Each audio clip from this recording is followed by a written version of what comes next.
Olá pessoal, tudo bom com vocês? Estamos começando mais um podcast Interface. Estávamos aí já há um bom tempinho sem falar de séries por aqui. Apesar de eu gostar muito de assistir séries, tem um tempo que eu tenho mais lido do que assistido. Mas eu quero aqui falar da última série que eu assisti esse ano. É uma série, na verdade, que é um pouco antiga. Foi finalizada em 2014, apesar de estar indo ao ar uma espécie de continuação agora em 2022, um spin-off. Mas a série original já foi finalizada. E é até engraçado como eu gostei muito dessa série de todas as temporadas. Geralmente, todas as séries que eu assisto, eu tenho uma temporada que gosto mais do que as outras. Mas How I Met Your Mother é diferente, porque eu consegui gostar de todas as temporadas no mesmo nível. Talvez a minha preferida fosse a nona, se ela não tivesse sido a última. Acho que como a última temporada ela deixou bastante coisa a desejar. Mas olhando ela como se fosse uma temporada qualquer, certamente há um destaque maior ali. Todos que já assistiram sabem porque eu tô falando isso, mas mesmo assim, mesmo com o final da série, eu ainda gostei muito de todo o contexto, de toda a história que envolve a série. Inclusive, já quero logo avisar aqui que esse podcast contém spoilers, das 9 temporadas de How I Met Your Mother, e iremos tratar um tema muito interessante que pode ser visto através dessa série. Então, fique conosco nesse podcast, que acredito que esse episódio tem muito a acrescentar na sua vida.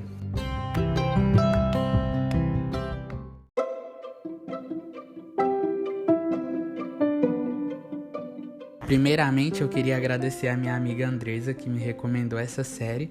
Na verdade, a gente meio que fez uma espécie de combinado em que ela assistiria Friends e eu assistiria How I Met Your Mother, que inclusive existe uma certa guerra, entre os fã-clubes dessas séries. Elas são colocadas até mesmo como rivais, porque as duas séries apresentam a história de um grupo de amigos.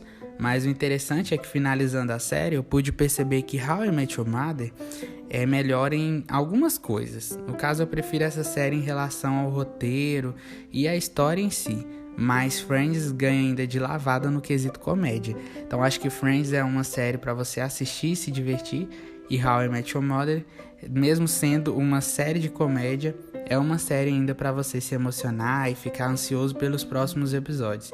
Afinal, a gente fica a série inteira tentando descobrir como que o Ted conheceu a mãe. Esse é o próprio nome da série, Como Conheci Sua Mãe. Mas nesse episódio nós vamos falar sobre a idolatria do amor, que é um tema muito presente na série.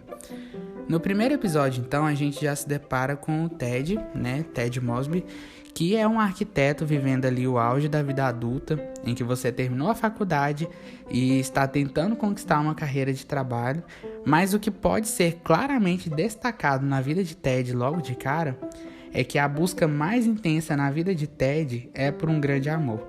Ele vive em prol de procurar um amor para a vida dele. A metade da laranja, a tampa da panela, a cereja do bolo, como ele brinca na série. E nessa busca pelo amor de sua vida, Ted acaba se frustrando muito. Então, no decorrer da série, Ted fica o tempo todo em busca do amor romântico, do amor verdadeiro. Ele sente a real necessidade de se sentir amado. Ted é um homem iludido, ele é a própria personificação do narcisismo e a ilusão do amor romântico que os filmes e seriados nos vendem. O amor que ele queria encontrar não era um amor genuíno, mas sim um amor por si próprio. E o personagem de Ted faz eu me lembrar de uma passagem bíblica muito conhecida que também vai falar sobre essa idolatria do amor romântico. O livro Deuses Falsos, do autor Tim Keller, fala sobre os diversos deuses que criamos em nossos corações. E em um capítulo em especial, ele trata especificamente sobre o Deus do amor romântico, o substituto transcendental do anseio da nossa alma. Com a ideia de substituição de Deus da era moderna, o amor tem sido o meio pelo qual o ser humano tem buscado redenção, algo que eles vão até chamar de romance apocalíptico.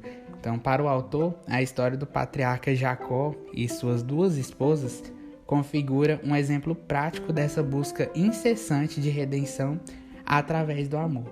E é sobre essa história de Jacó e suas duas esposas que a gente vai se basear para fazer essa interface da história de How I Met Your Mother e como Ted configura esse romance apocalíptico.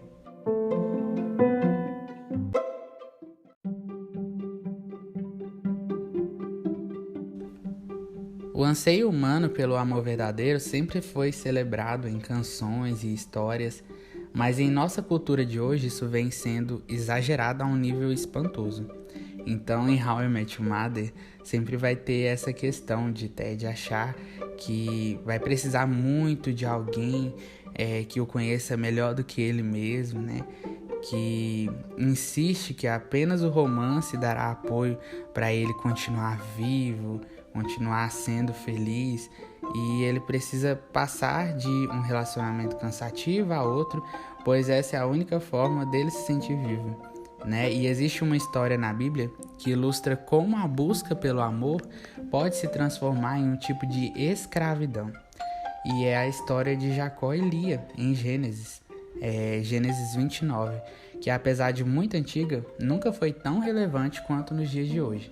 Sempre foi possível transformar o amor romântico e o casamento em um falso Deus, mas vivemos em uma cultura que torna cada vez mais fácil confundir o amor de Deus, o amor com Deus, ser arrastado por ele e colocar ele em todas as esperanças de felicidade. Então Tim Keller vai até falar, né? A esposa de Isaac, Rebeca, ficou grávida de gêmeos. E Deus, através de uma profecia, falou: o mais velho servirá ao mais novo. E apesar da profecia, Isaac se apegou ao filho mais velho, Esaú, e o favoreceu em vez do mais novo, Jacó. E por gozar do favoritismo de Isaac, Esaú se tornou orgulhoso, mimado, voluntarioso, impulsivo, enquanto Jacó se tornou cínico e amargo. Chegou o momento de Isaac, já velho, dar sua bênção, que desafiando a vontade de Deus, ele pretendia conceder a Esaú, mas Jacó se vestiu como seu irmão mais velho, achegou-se ao pai, que já estava até cego, né? E recebeu a bênção de Isaac, que não suspeitou de nada. Quando Esaú descobriu, jurou matar Jacó, e ele teve que fugir para o deserto a fim de salvar sua própria vida. A vida de Jacó estava arruinada. Ele havia perdido sua família e sua herança. Nunca mais veria sua mãe e seu pai vivos. Jacó foi para outro lado do crescente fértil, onde muitos dos parentes de sua mãe e avô ainda viviam. Ali ele ao menos tinha uma esperança de sobreviver. Jacó fugiu para a família de sua mãe e foi acolhido por ela.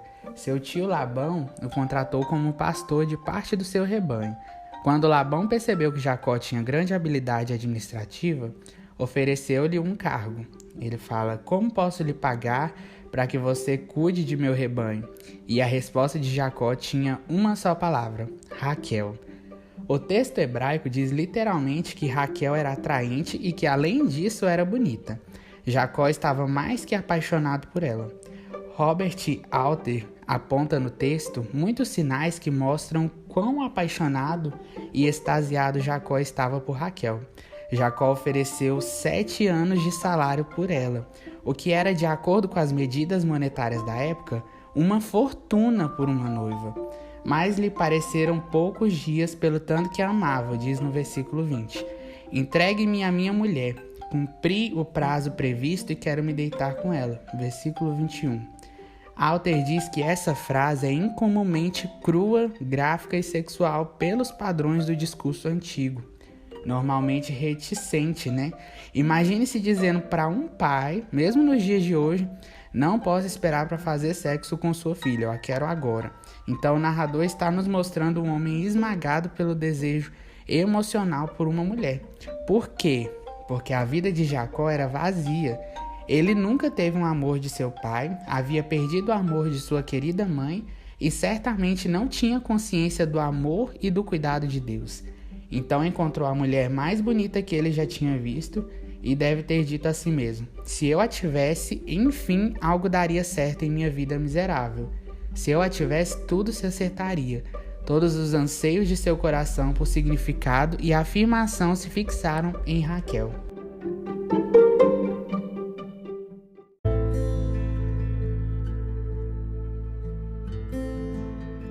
A música popular e a arte de nossa sociedade nos incentivam a continuar nesse procedimento, depositando no romance e no amor todas as mais profundas necessidades de nosso coração, por transcendência e significado.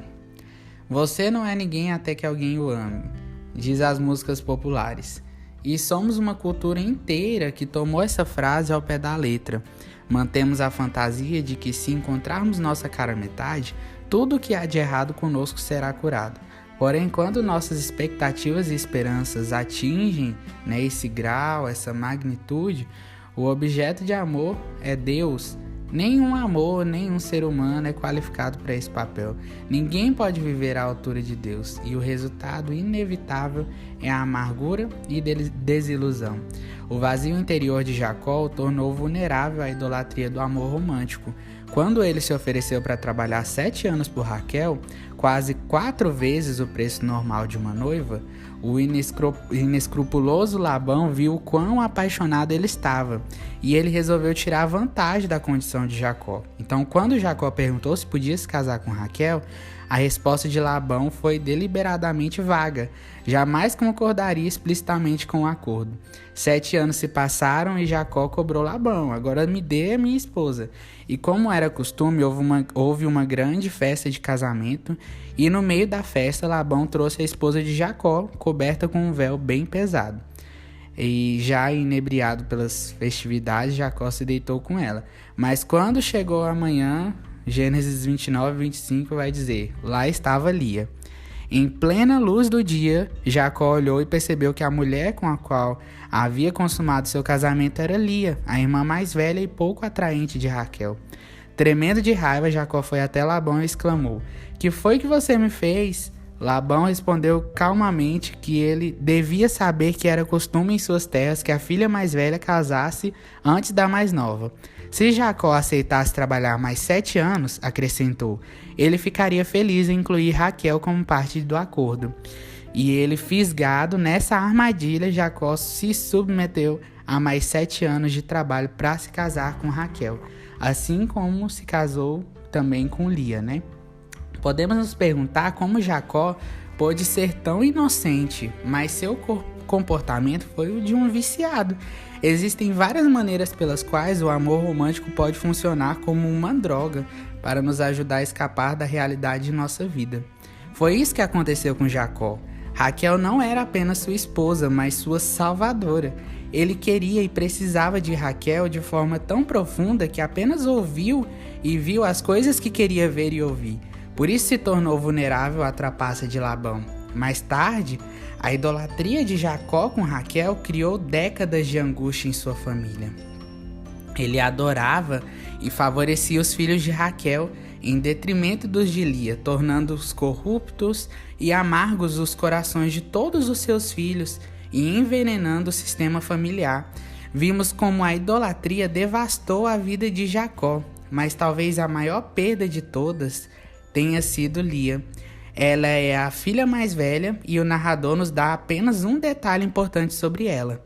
O texto diz que seus olhos eram fracos ou pobres. Alguns concluíram que ela não enxergava bem, mas a passagem não diz. Lia tinha olhos fracos, mas Raquel enxergava muito bem. Diz que Lia tinha olhos fracos, mas Raquel era atraente. Então, a fraqueza provavelmente significa que ela era estrábica ou literalmente feia de alguma forma. Fica claro que Lia não era particularmente atraente e ela teve que viver toda a sua vida à sombra de sua irmã, que era absolutamente linda. Em consequência disso, seu pai Labão sabia que nenhum homem se casaria com ela ou ofereceria dinheiro por ela. Então, por anos ele pensou em como se livraria dela para que Raquel, que renderia um bom dinheiro, pudesse se casar. E em Jacó, Labão encontrou a solução para todo o seu problema financeiro. Ele enxergou a oportunidade e lucrou com ela. Mas veja o que isso significou para Lia. A filha que o pai não queria se tornou a esposa que o marido não queria. Raquel era a preferida de Jacó, diz Gênesis 29 e 30. Lia era a garota que ninguém queria. O coração de Lia tinha então um buraco tão grande quanto o que havia no coração de Jacó, e agora ela começava a tentar preenchê-lo do mesmo modo que Jacó tinha feito. Ela fez com Jacó o que ele havia feito com Raquel e Isaac com Esaú. Colocou em seu coração a esperança de conseguir o amor dele. E os últimos versículos do capítulo estão entre os mais melancólicos que você encontrará na Bíblia inteira. Gênesis 29, do 31 ao 35, diz assim: Quando o Senhor viu que Lia era desprezada, concedeu-lhe filhos. Raquel, porém, era estéril. Lia engravidou, deu à luz a um filho e deu-lhe o nome de Rubens. Pois dizia: O Senhor viu a minha infelicidade, agora certamente o meu marido me amará. Lia engravidou de novo, e quando deu à luz outro filho, disse: Porque o Senhor ouviu que sou desprezada, deu-me também este. Pelo que o chamou Simeão. De novo engravidou, e quando deu à luz mais um filho, disse: Agora finalmente meu marido se apegará a mim, porque já lhe dei 3 filhos. Por isso deu-lhe o nome de Levi. Engravidou ainda outra vez, e quando deu à luz mais outro filho, disse: Dessa vez louvarei ao Senhor. Assim deu-lhe o nome de Judá. Então parou de ter filhos. O que ela estava fazendo? Ela estava tentando encontrar a felicidade e identidade através dos valores tradicionais da família. Ter filhos, especialmente naquela época, era a melhor forma de fazer isso, mas não estava funcionando. Ela havia colocado todas as esperanças e sonhos em seu marido.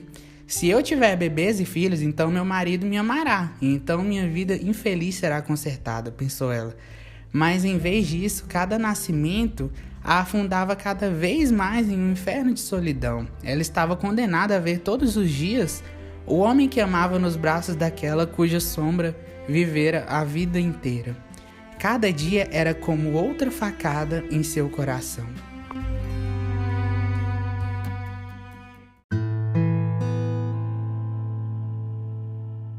Tim Keller diz: aprendemos que através de toda a vida corre uma nota de desilusão cósmica. Você nunca terá uma vida sábia até que entenda isso. Jacó pensou: se eu puder apenas ter Raquel, tudo ficará bem.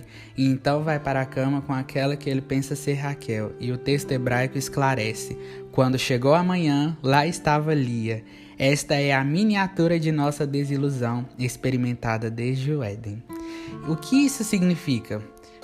Com todo respeito a essa mulher com quem temos muito a aprender, isso significa que não importa onde coloquemos nossas esperanças, de manhã sempre será Lia, nunca Raquel. Ninguém falou sobre isso melhor que C.S. Lewis. Ele diz: a maioria, se realmente aprendeu a olhar para dentro do coração, sabe que quer intensamente algo que não pode ter nesse mundo. Há nesse mundo todos os tipos de coisas que oferecem algo, mas não cumprirão sua promessa. Os desejos que surgem em nós quando nos apaixonamos pela primeira vez, ou pensamos pela primeira vez em um país estrangeiro, ou nos deparamos pela primeira vez com um assunto que nos deixa animados, são desejos que nenhum casamento, viagem ou aprendizado podem realmente satisfazer. Não estou falando do que podemos chamar de casamentos, férias ou estudos mal-sucedidos. Estou falando dos melhores possíveis. Havia algo que captamos naquele primeiro momento de desejo, mas que se esvai com a realidade. Acho que todos sabem do que estou falando. A esposa pode ser boa, os hotéis e paisagens podem ser excelentes e a química pode ser um negócio muito interessante, mas algo nos escapou. Se você se casar como Jacó, colocando o peso de todos os seus mais profundos desejos e esperanças sobre a pessoa com quem está se casando, você a esmagará com suas expectativas, e isso distorcerá sua vida e a de seu cônjuge de centenas de maneiras. Nenhuma pessoa, nem a melhor de todas, pode dar tudo aquilo que a alma precisa. Você pensará que foi para a cama com Raquel, mas quando acordar será sempre Lia. Essa desilusão e desapontamento cósmico estão sempre presentes em todos os aspectos da vida, mas nós experimentamos esses sentimentos principalmente em relação ao que mais esperamos. Quando você finalmente perceber isso, existem 4 resoluções que pode tomar. Pode culpar as coisas que estão desapontando e mudar para outras melhores, Esse é o caminho da idolatria continuada e do vício espiritual. A segunda é se culpar, se estapear e dizer: de alguma forma fui um fracasso, vejo a felicidade de todos os outros, não sei por que não sou feliz, há algo de errado comigo. Esse é o caminho do autodesprezo e da vergonha.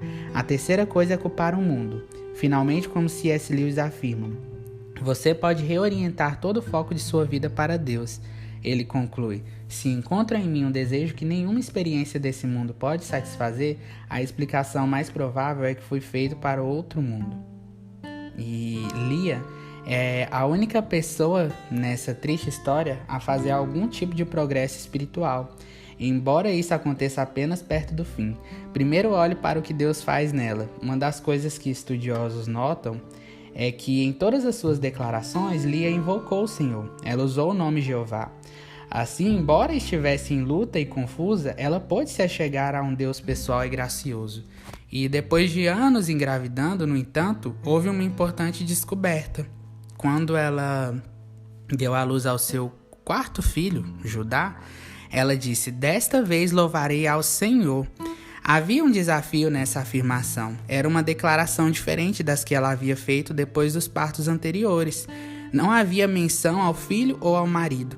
Parece que ela finalmente havia desviado seus desejos mais profundos do marido e dos filhos, direcionando-os para o Senhor. Jacó e Labão haviam roubado a vida de Lia, mas ela a recebeu de volta quando finalmente entregou seu coração ao Senhor. Não devemos olhar apenas para o que Deus fez nela, temos de olhar também para o que Deus fez por ela. Lia deve ter sentido que havia algo de especial nesse último filho. Ela deve ter tido a intuição de que Deus fizera algo por ela, e de fato fez. O filho era Judá, e em Gênesis 49 nos é dito que é por meio dele que o verdadeiro rei, o Messias, virá um dia.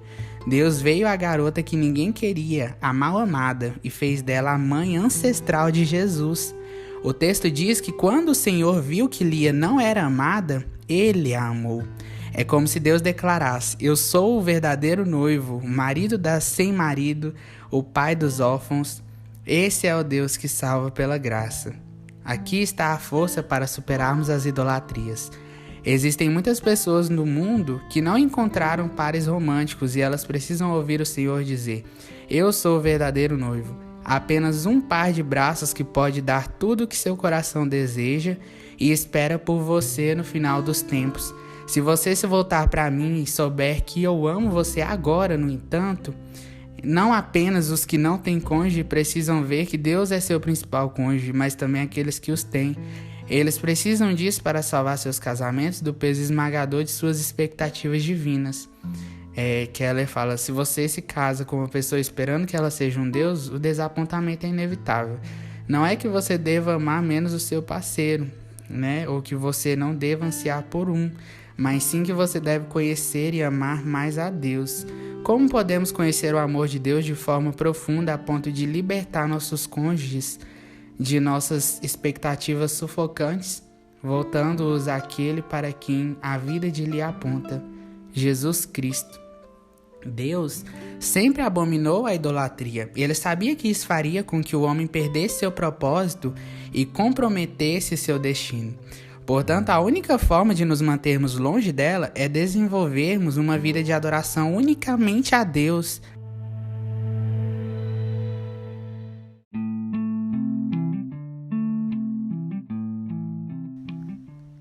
Em 9 temporadas, nós vemos o personagem de Ted buscando por esse amor perfeito, e até que ele encontra. A personagem Tracy entra na última temporada da série e, mesmo aparecendo em apenas uma temporada, conquistou o coração de todos os fãs que já acompanhavam a série há muitos anos.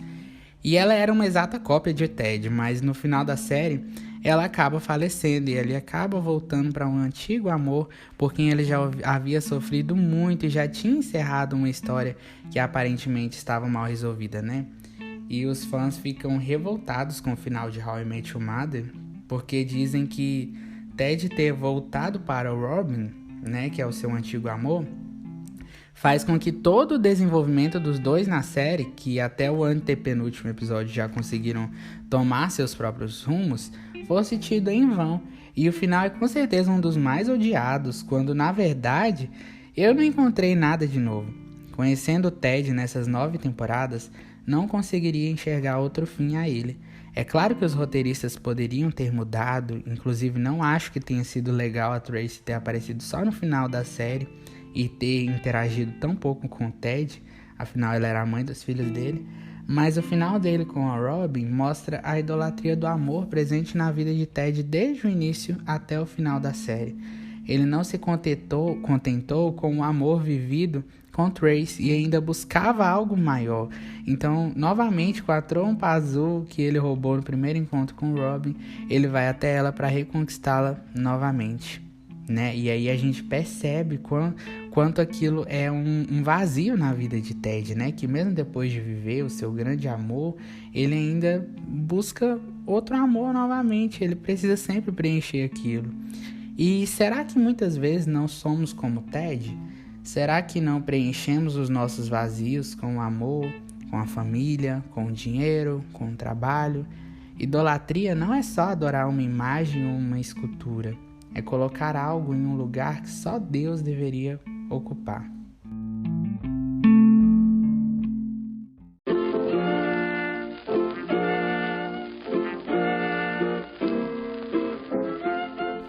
Então é isso, pessoal. Espero muito que vocês tenham gostado desse podcast. Eu particularmente gostei muito de falar sobre essa série, que com certeza é uma das minhas preferidas, e fazer essa interface dela com a história bíblica de Jacó foi muito interessante. Então, se você gostou desse episódio, se inscreva no canal, né, se você estiver pelo YouTube, ou nos siga caso esteja numa plataforma de áudio, pois traremos muitos episódios ainda com essa pegada de falar algo de algo dos dias atuais e trazer num contexto bíblico. Nós também estamos fazendo uma série sobre as Crônicas de Nárnia, então fiquem ligados aqui no podcast, que tem muita coisa interessante vindo por aí. Até mais!